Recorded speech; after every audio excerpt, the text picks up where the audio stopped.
নমস্কার বন্ধুরা, তোমাদের সবাইকে আমার ইউটিউব চ্যানেলে স্বাগত। আজকে আমি তোমাদের নর্থ বেঙ্গলের একটা জায়গায় ভিডিও দেখাচ্ছি। জানি না, দেখে তো সব পাহাড়ি পথ একরকম লাগে, তোমরা বুঝতে পারছো কি না। অ্যাকচুয়ালি আমরা যাচ্ছিলাম জোরপোখরি, আর এই জোরপোখরি যাওয়ার পথে তোমাদের ভিউটা দেখাচ্ছি। কি সুন্দর।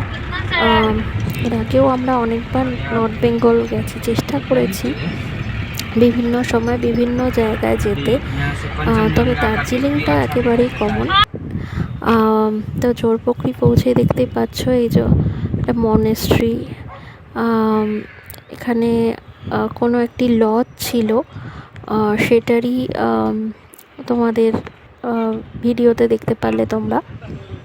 আর এখানে দেখতে পাচ্ছ কত সুন্দর হাঁস ঘুরে বেড়াচ্ছে লেকের মধ্যে। আমার ভিডিওটি দেখে যদি ভালো লাগে অবশ্যই তোমরা লাইক এবং সাবস্ক্রাইব করবে।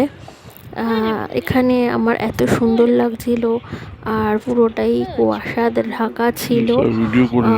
মানে এতটাই, কারণ আমাদের পৌঁছেছিলাম আমরা একটু সকালের দিকে। আর এখানে একটা ছোট্ট ওয়াচ টাওয়ার মতো ছিল একটু উপরে, দেখছো পার্কটা কি সুন্দর গোছানো টাইপের। চতুর্দিকে এত সুন্দরভাবে নিট অ্যান্ড ক্লিনভাবে গোছানো। তো পার্ক থেকেই আমরা পুরো ভিউটা নেওয়ার চেষ্টা করছিলাম। লেকের পাশে ওই মনেস্ট্রি টাইপের যেটা দেখলে তোমরা, পাশে গাছ, মানে সবটা মিলিয়ে খুব সুন্দর হিমসাম একটা জায়গা। পার্কটা বেশ বড়ই, এবং ভিউটা জানি না কতটা তোমরা বুঝতে পারছো। মানে জঙ্গলের মধ্যে হট করে একটা সুন্দর গোছানো জিনিস, এবং তার মধ্যে সুন্দর লেকের মধ্যে আবার হাঁস ঘুরে বেড়াচ্ছে। শান্ত নিরিবিলি একটা পরিবেশ, মানে দেখলেই তোমাদের মন ভালো হয়ে যাবে। তো তোমাদের দেখাচ্ছিলাম একটু আগে ওই ট্যুরিস্ট লজটা।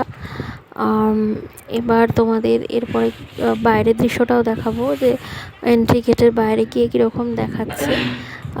পুরোটা অ্যাকচুয়ালি কুয়াশায় ঢাকা ছিল সেদিন, এবং মেঘ ভেসে যাচ্ছিল। তো ব্যাপারটা একটা আলাদা অনুভূতি। এই যে দেখছো এন্ট্রি গেটের বাইরে থেকে আমি ভিডিওটা ক্যাপচার করেছি।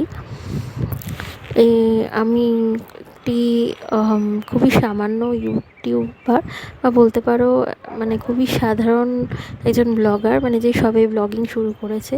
তাই ভিডিওটি ভালো লাগলে অবশ্যই লাইক অ্যান্ড সাবস্ক্রাইব করো। নমস্কার।